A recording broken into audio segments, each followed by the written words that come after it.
this is Grapple Talk. Today we're talking about WCW, otherwise known as World Championship Wrestling, and this is a American promotion. American promotion, wrestling promotion that was around from 1988 to 2001, and it was affiliated with the NWA, or the National Wrestling Alliance, that appeared on a national scene under the ownership of Ted Turner, and it was in Atlanta, Georgia. They got the name World Championship Wrestling from a television program. Well, before it became a separate promotion, the name was used by Georgia Championship Wrestling and June Crockett Promotions on TBS, and the name came from an Australian wrestling promotion that was in the 70s. And in the 90s, WCW, along with the WWF, now known as WWE, were the two main wrestling promotions in the United States. And its flagship show, Monday Nitro, went head with Raw is War in the battle ratings, and this was known as the Monday Night Wars. However, it did have poorly received storylines, and the popularity of the WWF's Attitude Era at the time was increasing, and the restrictions of Time Warner eventually led to WCW's decline and eventual buyout from Vince McMahon. So we are going to now get into the years prior to the Turner purchase in the 1980s. So, prior to Turner's purchase in the 1980s, Georgia Championship Wrestling on the Black Saturday between 1982 and 84. Although the World Championship Wrestling brand name was used by Jim Barnett for his Australian promotion, the first promotion in the United States to use the brand on a wide scale was Georgia Championship Wrestling, GCW, and GCW was owned primarily by Jack Briscoe and Gerald Briscoe and booked by Ellie Anderson, and was the first NWA territory to gain cable television access, and broadcast by Ted Turner's WTCG TV Atlanta. The station then evolved into Superstation TBS. The show was broadcast every Saturday evening from 6:05 p.m. Eastern Standard Time and to 8:05 p.m. Eastern Standard Time. After founding his own company, Titan Sports, in 1980 to 1982, Vince K. McMahon purchased his father's Capital Wrestling Corporation and merged it into his own Titan Sport. Under his leadership, the WWF became the top promotion in North America, and GCW devised the name World Championship Wrestling in an effort to compete. So in 1982, GCW changed the name Georgia Championship Wrestling television show to World Championship Wrestling, since it was already starting to run shows in the neutral territories such as Ohio, Pennsylvania, and Michigan. And this managed to help, the efforts managed to help keep GCW competitive against the World Wrestling Federation, as both promotions had secured television deals. So the WWF was trying to become national as opposed to the regional entity, and CWC, the Capital Wrestling Corporation, a pro wrestling territory operating mainly in the Northeast, and merged it with his own company, Titan Sport. The WWF would leave the National Wrestling Alliance and create the show WWF All American Wrestling for the US network. And on the 9th of April 1984, the Briscoe brothers sold their shares in GCW to including their Saturday evening slot on WTBS to Vince McMahon. So then WWF would take over the GCW time slot, and so they would take over the time slot, and that day would become Black Saturday. And obviously the WWF is a gimmick-based approach. Obviously it's a gimmick-based promotion basically, and it's a very big contrast to what GCW's more conflict and athleticism. For some reason I can't say that. it has a very southern style of wrestling, was negatively received to WPS viewers, despite originally promising to produce live taping studio matches from Atlanta. WWF would pre-tape matches, which is what they usually did, except for when I don't know if they do still do it now, but they used to do it with Raw quite a lot, not with SmackDown when it came to SmackDown Live. But that's what they did here after promising just doing live to tape in studio matches. This move, well, they did pre-tape it around arenas around the country, and this move was a major factor in Turner's decision to continue showing the WWF. Meanwhile, Ole Janssen, who had refused to sell his shares to the WWF, teamed with fellow holdout shareholders Fred Ward and Ralph Reed to create Championship Wrestling from Georgia. Turner quickly secured a television deal with the new promotion, as well as with Bill Watts Mid-South Wrestling, based in Oklahoma. So now we're going to talk about Jim Crockett Promotions move to TBS. So this is when Jim Crockett Promotions moved to TBS in 85 to 86. So under the pressure from Turner in March of 85, McMahon sold his TBS time slot to World Championship Wrestling, named to Jim Crockett Promotions, owned by Jim Crockett Jr., a deal brokered by former GCW partner Jim Barnett. The deal grew both companies, making GCB's Charlotte-based Mid-Atlantic Championship Wrestling into a national promotion that became synonymous with the NWA, while providing McMahon and Titan Sports with the capital needed to stage their first WrestleMania. So the new World Championship Wrestling, which was now a combination of GCP, Mid-Atlantic Wrestling, and Championship Wrestling from Georgia, this became their top-rated show, allowing Jim Crockett Jr. to become the NWA president for his second time. So Pro Wrestling Illustrated and its sister publication thereafter referred to GCB as World Championship Wrestling, WCW, and most commonly the World Championship area, and continued to do this until 88, when it began referring the company solely as the NWA. The reasoning for this was it was apparent that the NWA and World Championship area are one of the same. In 86, GCP held the first Jim Crockett Senior Memorial Cup, which showcased various NWA territories' talent. Bob Geil would later become NWA president once again, and would purchase Geil's Heart of America Sports Attractions. Promoters of the Central States, which owned the rights to promote wrestling shows through the states of Kansas, Missouri, and Iowa. That year, United States heavyweight champion Nikita Koloff won a match against the national champion Woohoo McDaniel to combine the Mid-Atlantic Georgia territories and their two respective top titles. So this is when they're going national, and in 1987 to 98. So in 1987, GCP would enter into an agreement to control CWFF and UWF, which covered Oklahoma, Mississippi, Arkansas, and Texas, and Louisiana.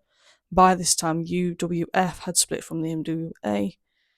This elevated Crockett to third tenure as NWA president.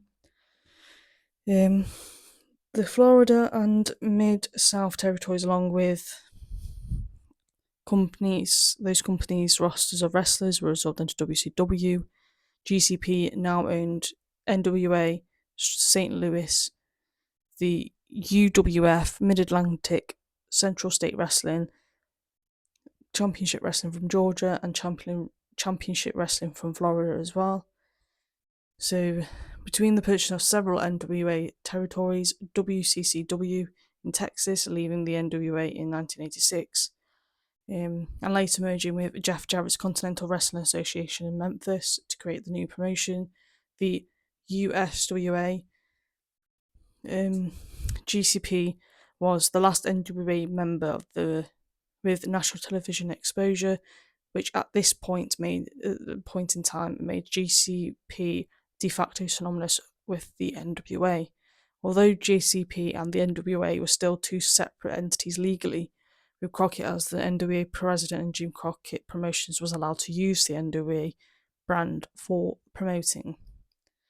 With the large amount of capital needed to take a wrestling promotion on a national tour, the various territorial acquisitions had drained JCP's coffers. Likewise, the WWF in the early 1980s suffered a large debt load, and its success was hinging on the reception of its pay-per-view events. And in 1987, GCP marketed the fifth installment of Starrcade as the NWA's answer to WWF's WrestleMania event. The WWF would counter-program with their first Survivor Series event on the same day. So, the WWF at the time informed cable companies that they had to choose to carry Starrcade or not allow, and they would not allow them to carry future WWF events. Majority of the companies showed Survivor Series. Only five opted to remain with Crockett, resulting in only $80,000 profit after expenses. And in January of '88, GCP promoted Bunkhouse Stampede, and McMahon counter-programmed the first Royal Rumble on USA Network. Both NWA events achieved low buy rates, and the decision to hold these events in Chicago and New York alienated Crockett's main fan base in the Carolinas, hampering the drawing power for arena shows in the Southeast. So we're going to go on to Dusty Rhodes as Booker and the collapse in 1988. So in 1984, Crockett signed Dusty Rhodes and made him Booker for WCW. Rhodes had a reputation for his creativity and authored many memorable feuds, storylines, and gimmick matches like War Games. And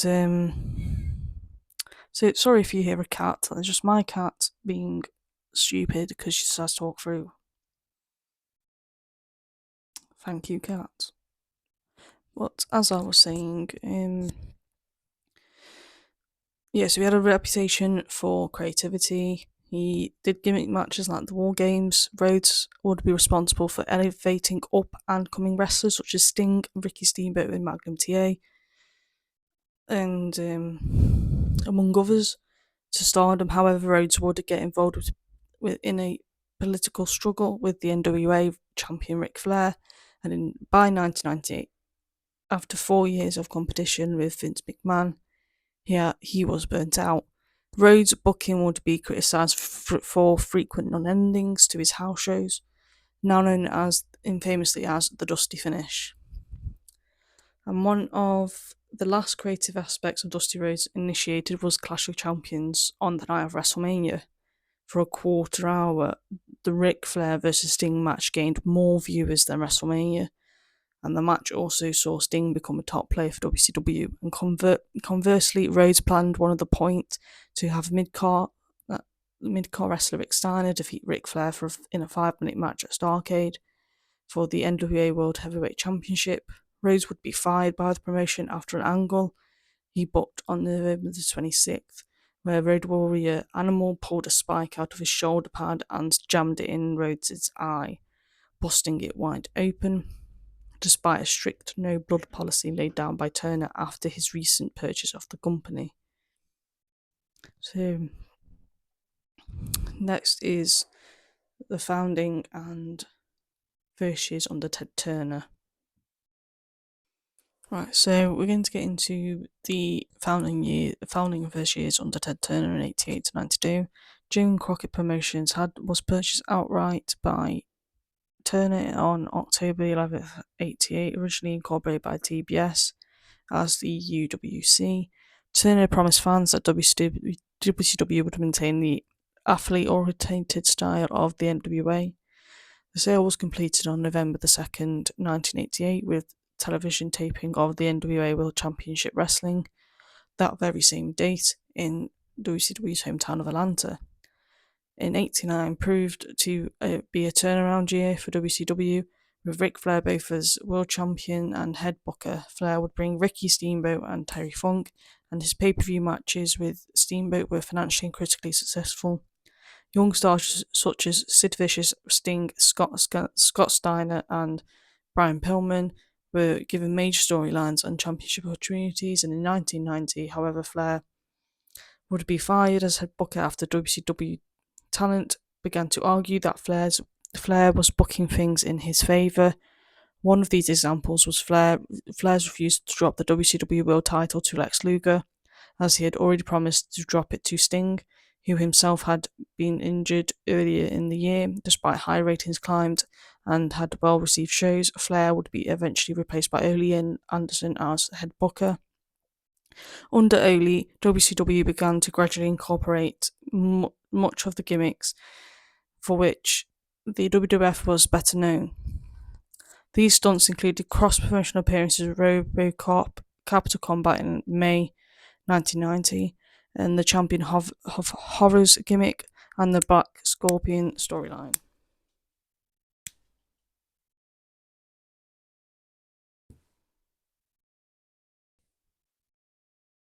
So, the Champion of Horrors gimmick, the Black Scorpion storyline, house shows were dropped to record lows, as only continuously pushed older wrestlers who were loyal to him. Behind the scenes, WCW was becoming more autonomous and slowly started separating itself from the NWA. They would officially split from the NWA in January 1991, began recognizing its own WCW World Heavyweight Championship and WCW World Tag Team Championship. Both WCW and the NWA recognised Ric Flair as their World Heavyweight Champion throughout most of its first half of 1991. But on the other hand, however, the recently installed WCW president Jim Herd, who was formerly the manager of St. Louis TV station KPLR TV, had also been the regional manager of Pizza Hut, turned against Flair for various reasons. Flair would be fired before the Great American Bash in the July of 1991.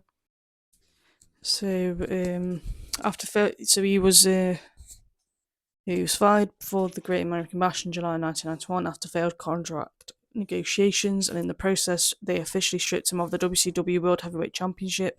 According to Flair's autobiography, they refused to return his $25,000 deposit he had put down on the physical belt.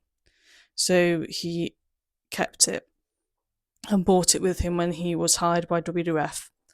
This was requested by Vince McMahon, and Flair then incorporated the belt into his gimmick, and he dubbed himself the Real World's Champion, and WCW later renegotiated the use of the NWA name as a co-promotional gimmick with New Japan Pro Wrestling.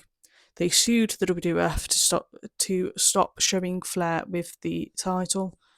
The old NWA World title belt on its programs. So they were claiming trademark on the physical belt. And the belt was returned to WCW by Flair when Jim Herd was let go. Flair eventually received his deposit, which with interest was over $38,000, and brought it back to revive the NWA World Championship. Meanwhile, WCW's product fell into decline in 1991 to 1992 under the presidency of Herd. Ric Flair, who conflicts with Herd, once stated that Herd knew nothing about wrestling other than the fact that the station he ran had a hot show, referring to the once popular wrestling at the Chase. According to Flair, Herd also wanted him to drop the entire Nature Boy persona, shave his head, and adopt a Roman gladiator gimmick, and go by Spartacus in order to change with the times. Creative Committee member Kevin Sullivan was quoted as saying,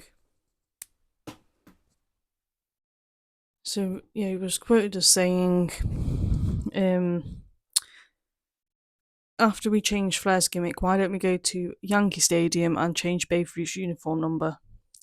So,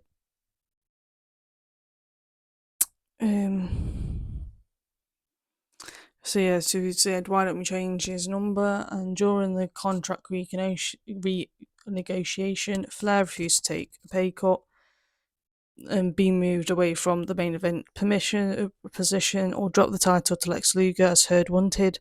Flair instead offered to drop the title to fellow horseman Barry Windham. Hurd's other ideas were seen by many as poor attempt to mimic the WWF's gimmick-orientated style. Stan Hansen was also insulted by the Desperados gimmick as a stable of bumbling cowboys, that he left WCW outright and when he was asked to be part of the group, Jim Cornette and Stanley would also depart from the promotion after having conflicts with Hurd, thus breaking up the Midnight Express. And the Road Warriors would also leave in July of 1990 because of the conflicts with Hurd. And Hurd was fired in January of 1992 and was succeeded by Kip Allen Frey. Frey's tenure was brief, and he would be replaced later by Bill Watts, who had formerly been promoter of Mid-South Wrestling, later known as UWF, and was the first head executive of WCW to have prior experience in the wrestling business since Jim Cornette left. Watts would virtually make top rope moves, which were commonly performed by stars such as Brian Pillman and Steiner Brothers, legal during wrestling matches. Among other changes, after clashes with management over another number of issues, as well as feeling pressure from Hank Aaron over a racially sensitive piece of correspondence and accusations of anti-Semitism from Paulie Dangerously, now known as Paul Heyman, and Scotty Flamingo, both who are Jewish. Watts resigned, and he was subsequently replaced by Eric Bischoff. So now we're going to go into the NWA split, the final split. And if you hear any sniffing, that is my dog. Because for some reason she just likes being annoying. So, right, so let's get into that next bit. Right, so the final split with the NWA in 1993. So during this period that the WCW operated with its own World Heavyweight Championship, while also recognising the NWA's world title, Flair left the WWF on good terms and returned to WCW, regaining the NWA title from Barry Windham in '93. The title was later scheduled to be dropped by Flair to Rick Rude, and the title change, which was exposed by the pre-taping matches at Disney MGM Studios, and these were known as the Disney tapings. The NWA board of directors, working separately from WCW, objected to the title being changed without their vote. The WCW left the NWA for good in September 1993. WCW still legally owned and used the actual belt, which represented the NWA World Heavyweight Championship. However, and Rick Rude even defended it as the Big Gold Belt, but as they could no longer use the NWA name, the title thus became known as the WCW Intercontinental World Heavyweight Championship, and the World Heavyweight Championship as sanctioned by the fictitious subsidiary WCW International. So WCW claimed that the WCW International still recognised the belt as a legitimate world championship for a short while. There were essentially two world titles up for competition in the organisation, with Sting winning the WCW International title, while Flair captured the WCW World Heavyweight Championship from Van Vader. These two titles were unified by Flair in a match on June 23rd, 1994. So we're going to go into the Eric Bischoff era in 1993 to 1998. Right, so the first year under Bischoff in '93. So in February 1993, former commentator Bischoff was appointed the EVP of WCW. Bischoff impressed Turner's top brass with his non-confrontational tactics and business savvy. Jim Ross upset that the man who once answered to him was now supervisor, and requested and received his release from TBS executive Bill Shaw. And this was after the suggestion from Bischoff himself, and ended up in the WWF. Meanwhile, Dusty Rhodes and Ole Anderson were still in full creative control at this point, and WCW continued to decline under their watch. And the infamous Lost in Cleveland storyline began when Cactus Jack first wrestled Big Van Vader on April the 6th, 1993. Foley and Vader wanted an intense match, so they agreed that Vader would hit Cactus with a series of heavy blows to the face. WCW edited the match heavily because it was against their policies to show heavy bleeding that resulted. Foley suffered a broken nose, a dislocated jaw, and 27 stitches, but won the match via countout. Because the title did not change hands on a countout, WCW booked a rematch. Foley, however, wanted some time off to be with his newborn daughter and to get surgery to repair his knee injury. As a result, in the rematch, Vader on April the 23rd, and Vader removed his protective mats, removed the protective mats at the side of the ring, and powerbombed Cactus onto the exposed concrete floor, causing a concussion that was legitimate. This caused Foley to have a loss of sensation temporarily in his left foot and hand. So while Foley was away, the Angle saw Cactus Jack's absence was explained for him being institutionalized, escaped, and developed amnesia. Foley had wanted the induced storyline to be serious and generate genuine sympathy for him before his return. So, in response to the comedy of the vignettes that WCW produced, Foley jokes in his autobiography that they were the brainchild of WCW executives who regarded the surefire money-making feud as a problem that needed to be solved. And on July 1993, WCW began the Disney tapings in order to save money. The promotion rented out a studio located in the MGM studios and proceeded to tape syndicate television programs months before it was to air on television. So wrestlers were forced quite often to appear with on camera with belts they would not actually win for several more months. So this was exposing future WCW storylines for those in attendance, most of whom were tourists and were coached on whether to cheer and boo and on cue. So footage of Rude with the NWA title shot at these tapings had caused controversy, and with the NWA discussed above, moreover the tapings also caused confusion with the tag team division, as they had revealed that Arn and Sapporo were to win the WCW World Tag Team titles from the Hollywood Blondes. The promotion attempted to swerve the fans at the live Beach Blast pay-per-view event in July to keep the titles on the Blondes, but the live Clash Champions show was to take place in August before the already shot footage of Arn Anderson and Roma as tag team champions were circling in late August. However, before the Clash event, Pillman was injured and unable to wrestle.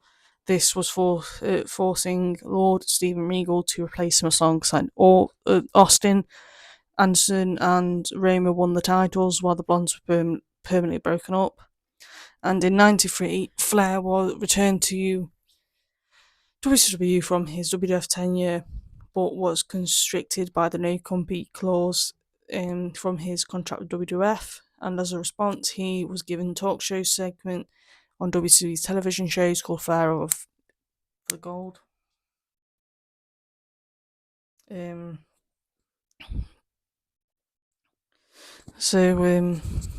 This was very similar to Piper's Pit, starring Roddy Piper. And in the now infamous segment to the talk show at the Clash, a mystery partner for the faces known as the Shockmaster tripped through a wall and fell on his face, inadvertently rendering himself a joke. Dusty Rhodes then later claimed that a 2x4 was placed at the bottom of the wall which had not been there in rehearsal. This caused Osman to trip and stumble, and in November of '93, WWE decided to once again promote base the promotion around Ric Flair after prospective top babyface Sid was involved in an accident with Arn Anderson that resulted in hospitalisation of both men while on tour in England. 8 weeks before Starrcade was fired, and Starrcade and was fired. Flair then placed his career on the line against Big Van Vader for the WCW World Heavyweight Championship. Flair won the title at Starrcade and once again made Booker. That did not stop WCW from suffering massive financial loss in '93. So then we're going to get into early competition with the WWF, 94 to 96.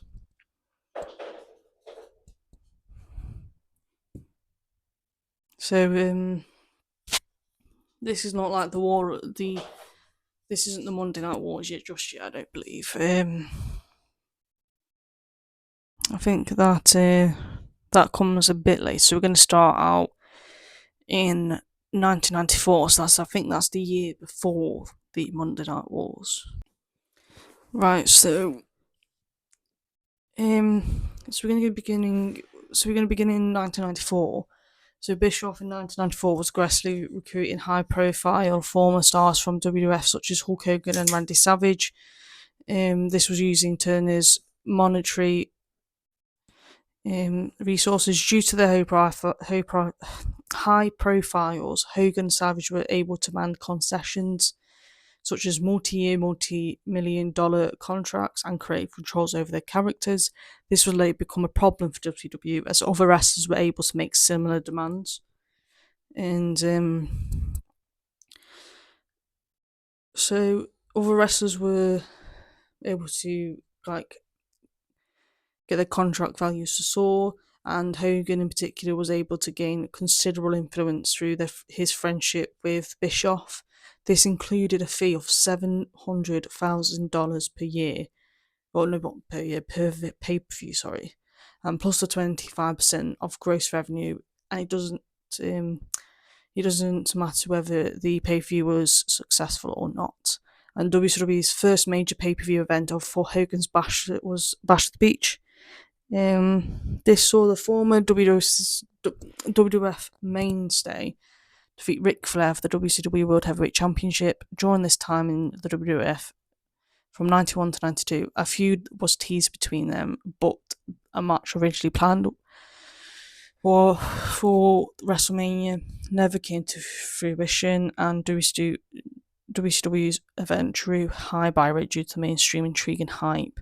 And in '94, Savage would make his WCW debut, and in '95, a new pay-per-view called Uncensored was created, and WCW would revive the Great American Bash that was not aired since '92. So in a mid-95 meeting, Turner asked Bischoff how WCW would compete with McMahon's WWF.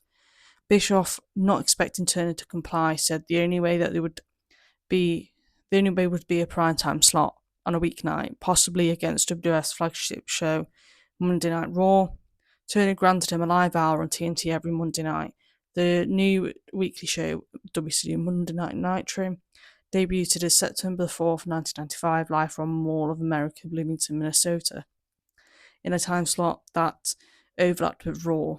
Bischoff himself was initially host alongside with Bobby Heenan and ex-NFL star Steve Mongo McMichael. The initial broadcast of Nitro featured the surprise return of Lex Luger. He had been in WWF since 1993 at the time, and to the WCW audience. And because Nitro was live at the time, premiering major stars on the show would signal to fans that the amount of excitement the broadcast would contain. Luger himself had come off as successful in WWF and became one of the company's top stars. So he had been employed with the WWF as recently as a week before his Nitro experience. Lex Luger did. He had wrestled for a house show in the WWF in Halifax, Nova Scotia, the night before his appearance on Nitro. The significance of this event would lead to the beginning of the period known as the Monday Night Wars. So now we are getting into the Monday Night Wars. So Nitro was successful enough that it was extended to 2 live hours in the May of 1996, later 3 in February 1998. Early on, Bischoff would give away Raw results on Nitro, as Raw, like Nitro, was mostly taped in advance. And then another infamous jab to the WWF was taken on December 18th, 1995, when the reigning WWF Women's Champion Deborah Mixley, who was Alundra Blaze in WWF, and previously competed as Medusa in WCW, had come back, and she denounced her character Alundra Blaze and on live on Nitro, and threw the women's title belt in the trash can, reclaiming her Medusa moniker in the process. And in response, the WWF created Billionaire Ted skits, which featured Ted Turner, Hulk Hogan, Randy Savage, and Mean Gene, these were all parodies of those people. Turner would later admit that he was not offended by the skits and instead found them funny. So now we're going to get into the New World Order and ratings of dominance. The dominance of ratings, I mean. So yeah. So obviously with the New World Order, they did. I think they lasted quite a while and then they got redone. So yeah, we're going to talk about them in a minute. Right, so on Memorial Day of 1996, Scott Hall, who had wrestled in the WWF as Razor Ramon, erupted a match and he walked down through the crowd. Many thought he said that him and 2 of his associates were going to take over. Many thought he meant Bret Hart and Shawn Michaels, but they were still in the WWF at the time. Hall had challenged the best of WCW wrestlers to stand up and defend the company against their onslaught. The next week, Hall reappeared on Nitro to pester WCW announcer before Sting confronted him and slapped Hall across the face. And in response, Hall promised Sting a big surprise next week on Wheeling, West Virginia, which ended up being Hall's friend and former WWF champion Kevin Nash. Nash delivered his own speech referring to WCW's slogan as "Where the Big Boys Play," and the response, "We didn't come here to play." So he had a warning that the measuring stick just changed here, and you're looking at it. In the following weeks, Hall and Nash were collectively referred as the Outsiders. Both men took the showing up unexpectedly during Nitro broadcasts, attacking wrestlers, distracting wrestlers, and causing various disruptions. The WWF would later file a lawsuit alleging that the NWA storyline implied that Hall and Nash were invaders sent by Vince McMahon to destroy WCW. And WWF also claimed that Scott Hall acted too similar to his Razor Ramon character. And at the Great American Bash, Nash confirmed on camera that they were not employed by the WWF. But despite this, the lawsuit dragged out for several years before settling out of court. So one of these terms of the settlement was WWF would be able to bid on WCW properties if they would ever end up for liquidation. So the Outsiders did announce a appearance of their third member at Bash of the Beach 96. So they were scheduled to face Lex Luger, Randy Savage, and Sting. Hulk Hogan came to the ring in the climax and leg dropped Savage, revealing himself to be the Outsiders' third man.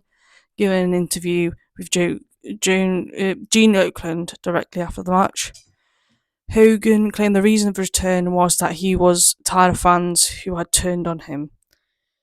So he referred to himself on the outside as the NWO, or the New World Order. So this would start a feud between the wrestlers, Lawyers WCW and the NWO. So apparently so according to Bischoff, the original plan was Sting to be revealed as a third man rather than Hogan, but Hogan convinced him to make Hogan himself the third man instead. The reasoning that he was from WWF and it needed to be someone who was of name value from there, like Hall and Nash. So Hogan's heel turn marked the first time in over 15 years that he portrayed a villainous character. So with most of the WCW roster over in Japan, the NWA took over on the September 23rd, 1996 episode, including the broadcast booth, the ring announcer role, and largely due to the NWA angle, Nitro would go on to beat Raw for the 84 consecutive weeks of rating, which is also the name of Bischoff's podcast that he does. So the next one is going to be the Road to Starrcade and some controversy from that. So in '97, the NWA began feuding with the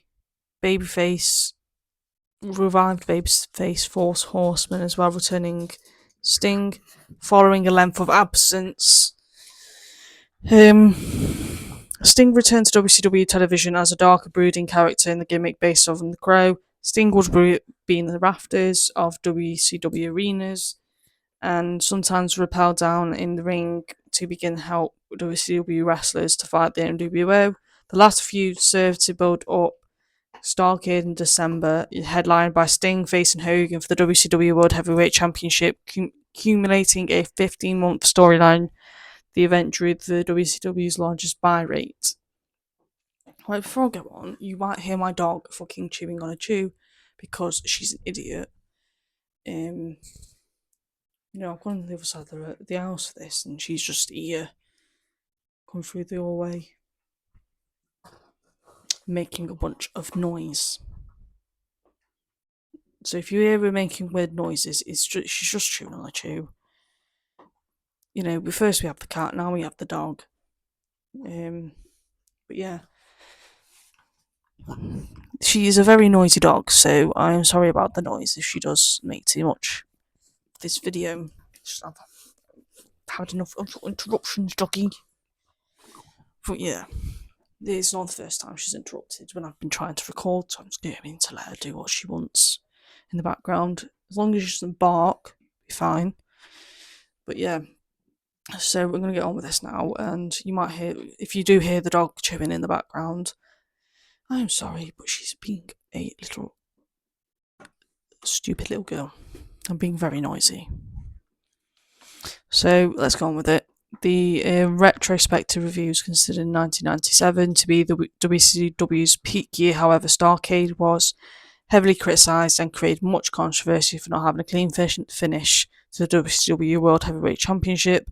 And a recently introduced Bret Hart, who had refereed the preceding match between Bischoff and Larry Zbyszko for control of Nitro, alleged that the referee Nick Patrick had performed a fast count on Sting and wanted to make things right. Hart insisted that the match continue with himself as referee in order to prevent Sting from being screwed. Like Hart had legitimately been in '97 at Survivor Series a month prior, an incident that came to the end of his run with the WWF. Bischoff himself would admit in his memoir that the count looked like a normal count, and replays that of the 3 count on the latest shows had videoed sped up. To hide this, because of this, Starrcade has also been seen by critics as the beginning of WCW's downfall.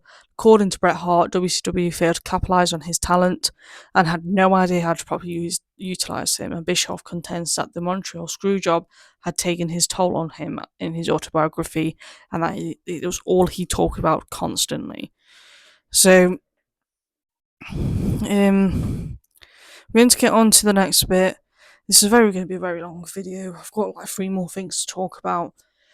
I might not talk about the buyout of WWF, the last bit, because it's been over talked about, because obviously we all know that they bought it and all this. I'll go through it a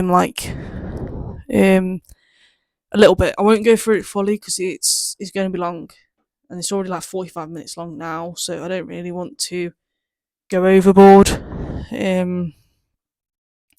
There's just a bunch of stuff. I'll go through like the main bits, but not too much, because I don't want to go over the top with the actual. I was gonna say buyout, because I can't say the other word. I've said it a couple of times and it took me ages. So we're going to get into the decline now in the 1998 to 2000s. So let's get into it. So now we're going to get into like the decline of the company. So 1998, WCW did see a decline of slide into period of creative decline. This was leading to the viewership being at a loss. So the company was criticised for their reviews of celebrities such as Dennis Rodman and Jay Leno, the frequent product placements such as Rick Steiner trading barbs with Chucky. This was promoting Bride of Chucky in 1998, and Turner sought to capitalise the WCW's previous momentum by launching a new Thursday's night show. This was called Thunder. In the aftermath of Starrcade, Sting was stripped of the WCW World Heavyweight Championship on the debut episode of Thunder. Hogan and Sting would face each other for the vacant championship Super Brawl, and the following month, Sting's presence on the main card would soon begin to fade, as his drawing power would decrease. Meanwhile, the dissension within the NWA would lead to the group splitting. So there was a heel NWA Hollywood that was led by Hogan, and the opposing Nash-led face NWA was called Wolfpack. Meanwhile, the WWF revamped its creative approach under the WWF Attitude moniker. This was because I've been speaking a long time, I'm struggling to say some of these words, man.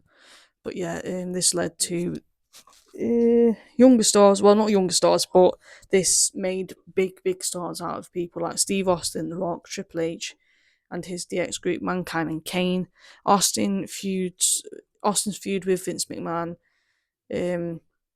led to the April 13th episode of Raw in 1998, headlined by a match between Austin and McMahon, beating Nacho in the ratings for the first time in 84 weeks. WCW was well known for having popular young stars in the mid-card, such as Chris Jericho, Eddie Guerrero and Chris Benoit, Dean Malenko Raven, Billy Kidman, Chavo Guerrero Jr., Booker T, Perry Saturn and Rey Mysterio.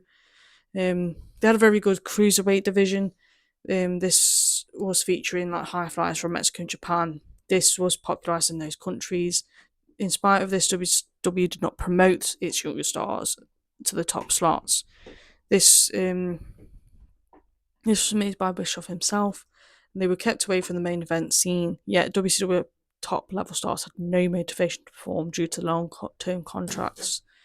So out of the younger talent listed, many of its stars would become the main event level world champions in WWE several years later after WCW's demise. So yeah, let's see, where was I? So talents were reportedly signed to keep them from appearing in WWF television. Bischoff recruited former star Ultimate Warrior to feud with Hogan to capitalise on their WrestleMania match. Their October 1998 rematch of Halloween Havoc was considered one of the worst matches in pay-per-view history. So the interest in it dissipated eventually, and After several unrealistic segments involving the two were aired on WCW programming. So Warrior also insisted on elaborating and costly appendages, such as a trapdoor in the ring, which injured the British Bulldog, which led to when he landed awkwardly on it early in the night. And Warrior would disappear from WCW program shortly afterwards.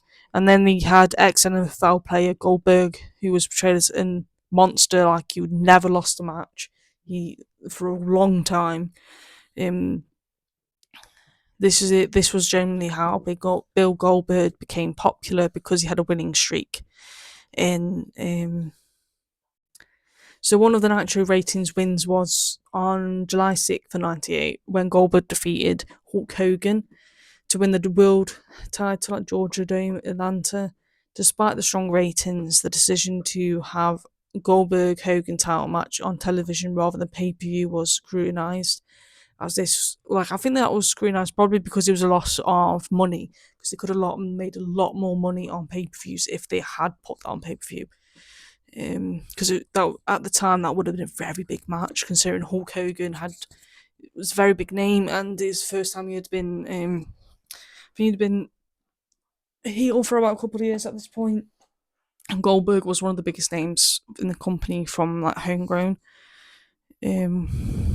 So in September 14th, 1998 episode of Nitro would also drew strong ratings due to Ric Flair's return to reform the Four Horsemen. Flair had been absent for a brief period prior to this due to conflicts with Eric Bischoff. So Nitro ended the night on a 4.5 rating. Raw attained a 4.4 rating. So conversely, WCW would take another hit when Halloween Havoc event ended. It was held on October 25th of 1998. It ran longer than the time allocated because the last minute edition of the tag team title match between Scott Steiner and Giant versus Rick Steiner and Buff Bagwell. So this led to several thousand viewers to lose the pay-per-view feed at 11 p.m. during the world title match between Dallas Page and Goldberg. So then this was put on air on Nitro for free, basically, in time match. This led to the program winning the ratings for the final time. And according to Bischoff in his autobiography, Time Warner Entertainment was increasingly micromanaging WCW, severely hindering them. Bischoff hindering his control of WCW at the time, and then Time Warner Entertainment initially gave him a slight restriction as what he was and was not allowed to do with WCW. But these restrictions mounted as time passed. So by summer of '98, he was outright ordered to tilt WCW to becoming more family-friendly output. This obviously would cause them a huge decline, since it was Attitude Era time. So that people would have wanted possibly more realistic stuff, more crude. I wasn't around at the time, so I wouldn't know. I wasn't even born. I was in a twinkle in my mother's eye at the time. Because this was a few years before I was born, so I wouldn't obviously at the time I do love watching reruns of the Attitude Era. Obviously not all of it. I do think there's a main problem with having the restriction of the age things. Obviously I didn't really like the PG era when that had age restrictions. It was a bit bland. There were good bits, but obviously that would, putting that against the Attitude Era, would cause it to regularly beat WCW in the ratings, like the other companies under the Time Warner Entertainment ownership. So they also slashed the budget, putting even more strain on WCW. So Bischoff maintains that the restrictions and mandates placed on WCW was done by many executives in WCW's ownership. So From Turner Broadcast System owned era AOL Time Warner years, hated professional wrestling and attempted to remove WCW entirely.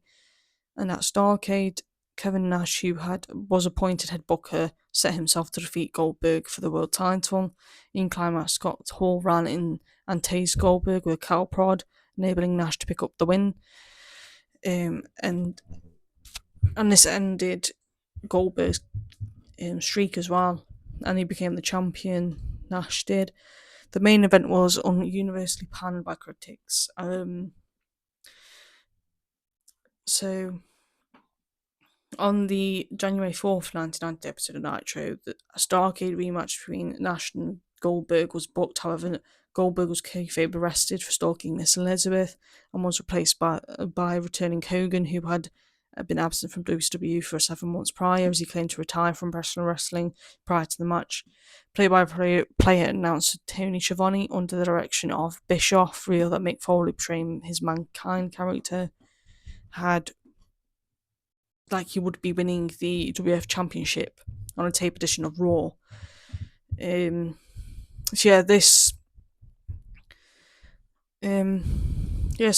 That's being said by Schiavone actually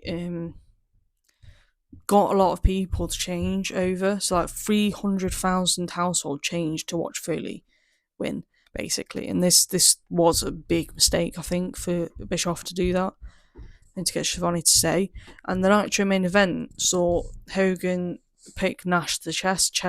Nash oversold this poke, forcibly fall into the mat, allowing Hogan to pin him for the WCW World Heavyweight Championship. This effectively united the two separate NWA factions back into one. And then Goldberg made his way down to the ring along with Lex Luger during the celebration.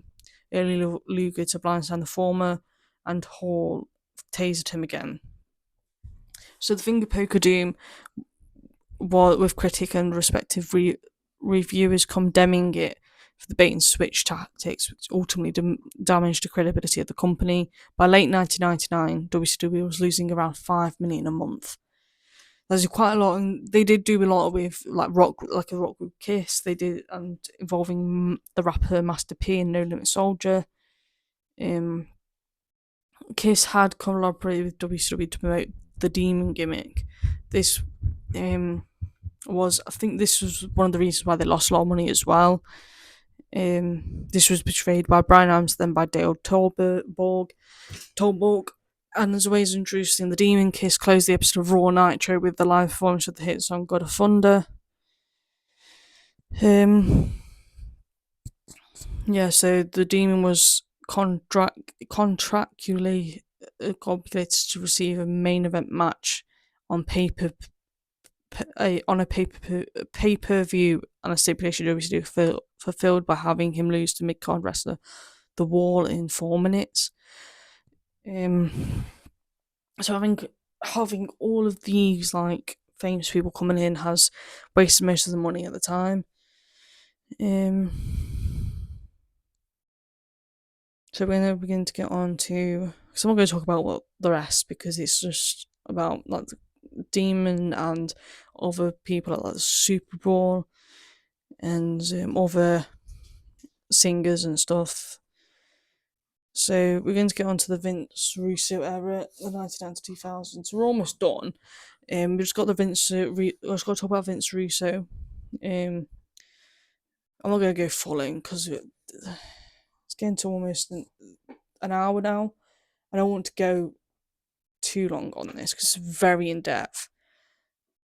I've gone in depth how it's begun. I'm not going to go too in depth how it ended, because how it ended has pretty much been overdone. So we're going to go into the Russo bit now, but we're not going to spend too long on the last two because it's been overdone by so many different people. I don't really want to overdo it. So Vince Russo was so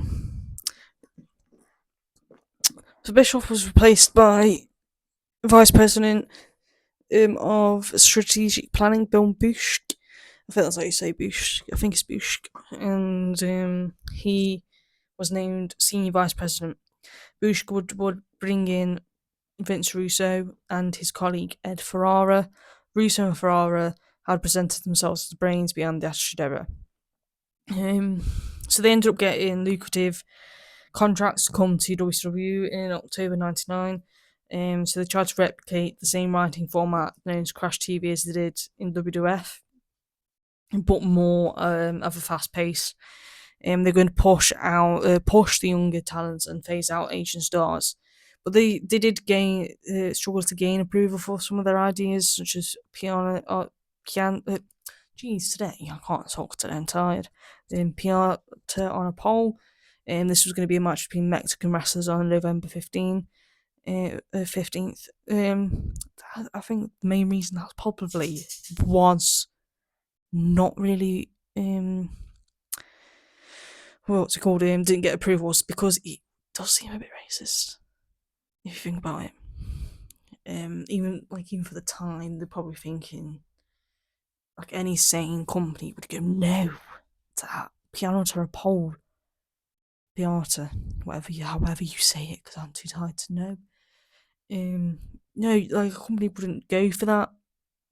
I think mainly because if you're going to do a pinata on a pole, two Mexican wrestlers, it does seem a bit far fetched and a bit stereotypical.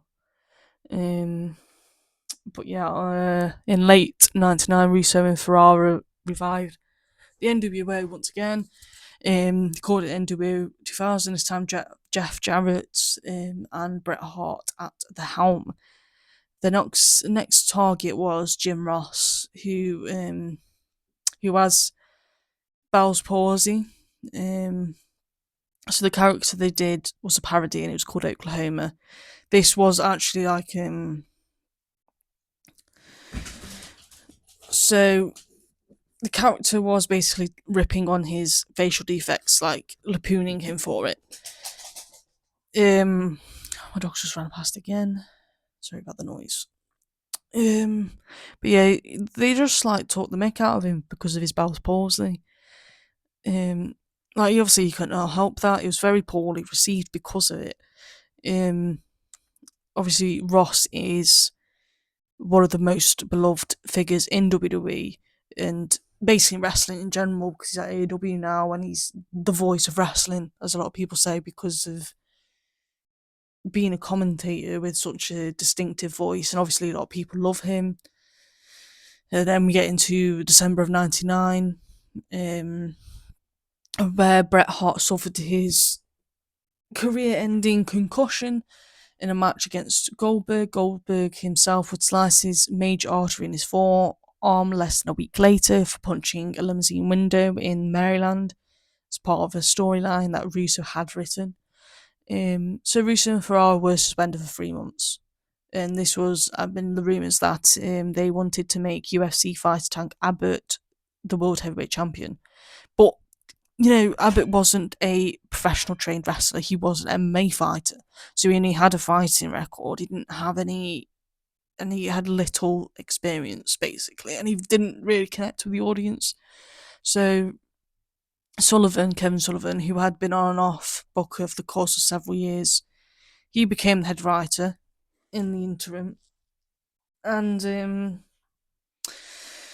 so he attempted to appease fans, making Chris Benoit the World Heavyweight Champion, sold out. However, Benoit, he was one of the wrestlers who expressed that he wasn't intending to leave the company, basically. Sullivan wasn't fond of him, like they wasn't fond of them, and especially Benoit in particular. And then obviously Benoit in particular had given his personal grievances with Sullivan dating back to several months as a storyline, with the two being involved in Benoit having Sullivan's manager woman. This obviously a lot of people know about the affair that happened between them two. And Eddie, Dean, and Perry Saturn, among several others, voiced their grievances about Bush. So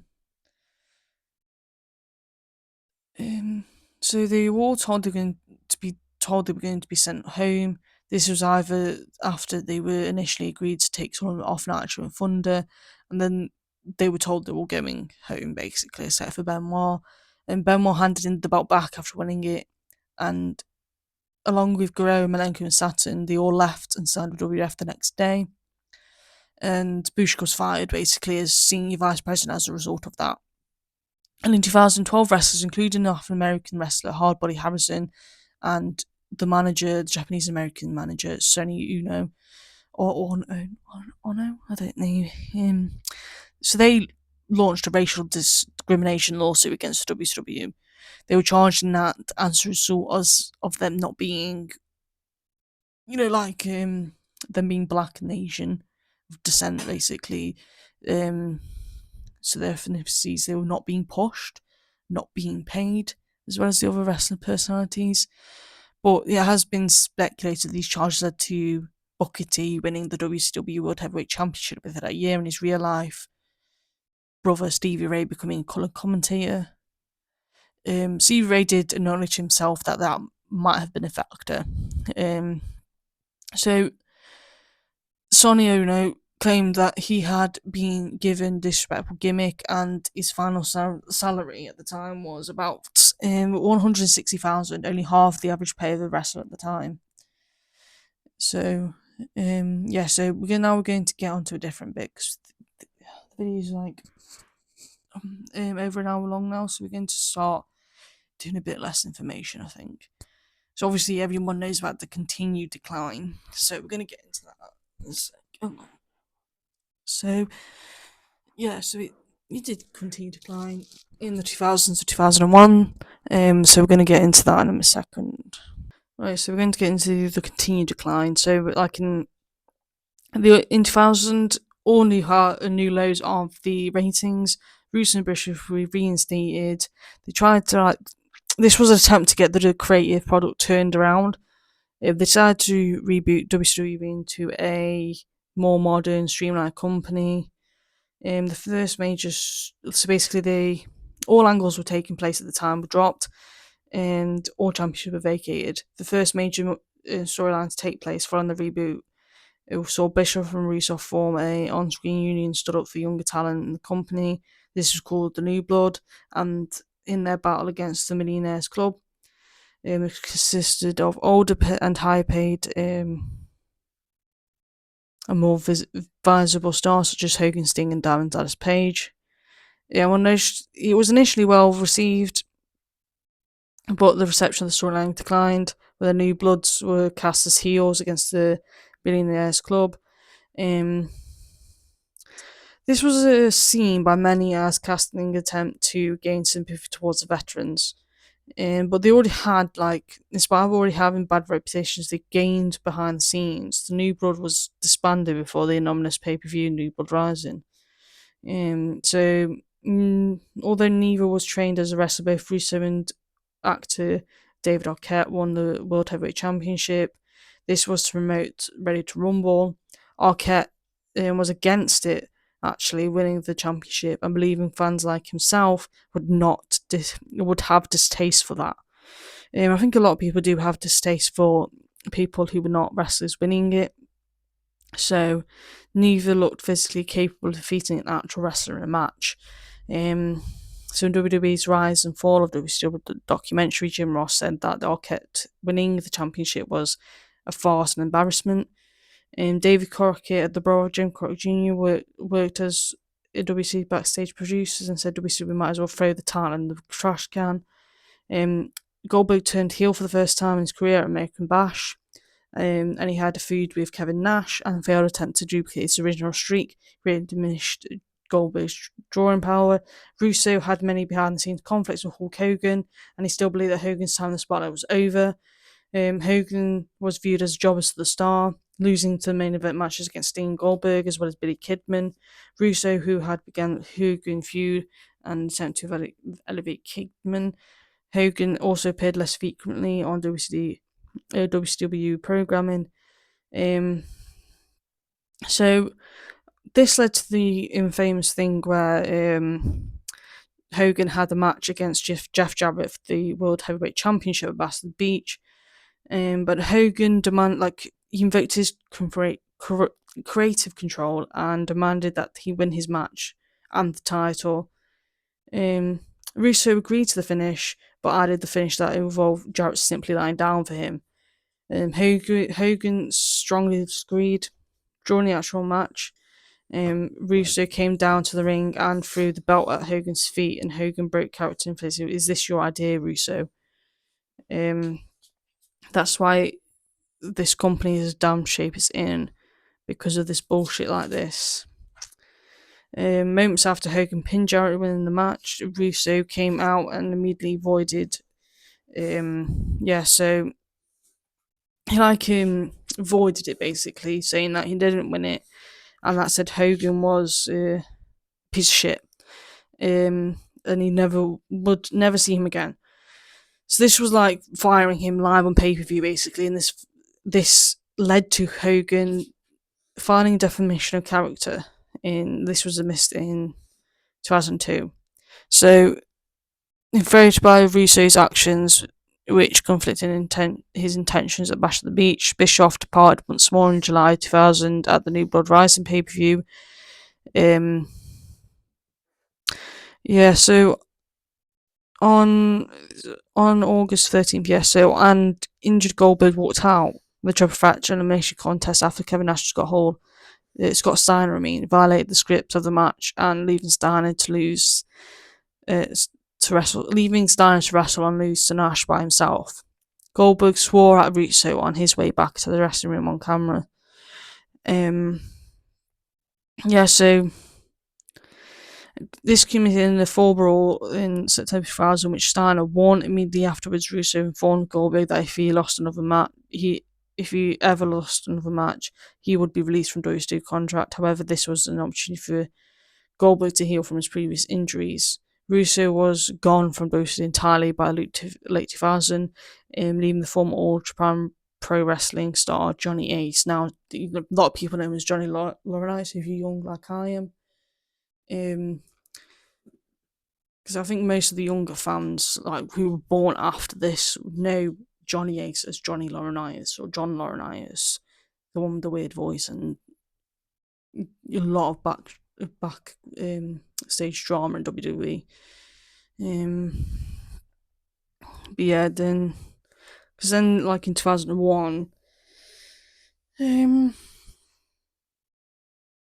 so they had a lot of different issues in 2001. So they had like the Sin pay-per-view in 2001. Goldberg and his trainer Dwayne Bruce lost tag team match to Totally Buff Bagwell and the Total Package. This was Goldberg's final appearance for WCW before WCW was purchased by WWF. And the final WWE event held was in southern United States, was on 29th of the January edition of WCW Monday Night Train, Baltimore, Maryland. So then we get into like the Bischoff attempting to try and his fusion purchase. So this was like that's just like him trying to buy it, basically, I believe. So that was just like a bunch of stuff about him trying to buy it and just losing a lot of money into it. So there's a lot of stuff people probably don't want to know about WCW. So after that, obviously, WWE do buy it, so we're going to get onto that, but not too much into it because it does get overdone. So we're going to get into that. So obviously, you can name a dog again. Jeez. But so obviously, like WWE do buy it. They buy all the assets of it, like they do his trademarks and the video library and select 24 contracts. And they were all sold to Vince McMahon. And you can go and watch most of them on like WWE's, like they have a video library, so you can watch some of them. So a lot of people come into the WWE, such as Booker T, Scott Steiner, Ric Flair. Ric Flair. Yeah, I think Ric Flair goes over, but I don't think. Yeah, but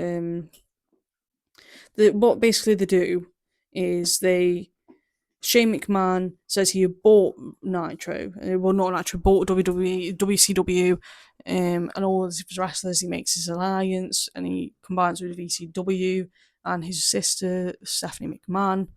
And this is when they do the WCW invasion, basically.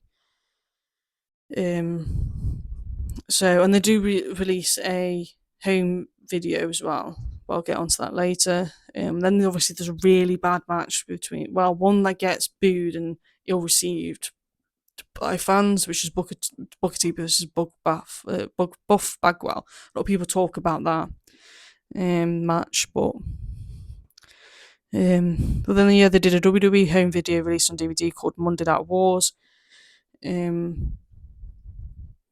But yeah, a lot of it is just if you want to go into depth about the buyout of WCW's stuff, you can go onto like Wikipedia and stuff. I'm not going to talk about it too much because a lot of people talk about the end of it, like WC bought it, about the alliance, about the Buff Bagwell match against Booker T.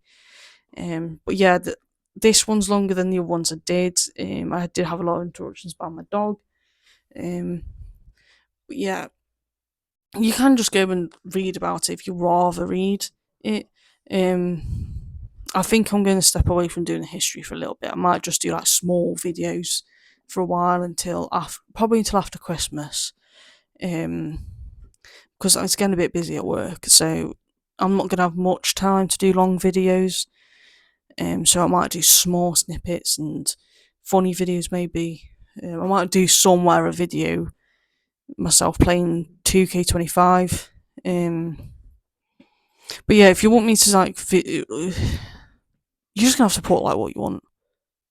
That's probably the cats. I think the cats dropped something. Yeah, but just say what you want, as long as it's not like going to be too long of a video, because I might not have the time to do a long video again. But yeah, I'm going to do short videos. I think I might do a couple top 10s of what I like. I might do top 10 Intercontinental Championships of what I like, the designs. Maybe not top 10. But I might play some videos. I might do some wrestling videos, like me playing like the GM mode or me creating a wrestler. I don't know. But yeah, I don't. Oh, because it depends what you guys want. Because most of the time I don't play WWE anymore. I usually play Minecraft or something like that. So, but I might do like top 10 videos until about after Christmas time, because it's getting a bit busy for me at work. I'm doing like 6 days a week, so I don't. Some days I'm doing over the hours I usually do when I have more free time. So, on my spare time, so I might do it.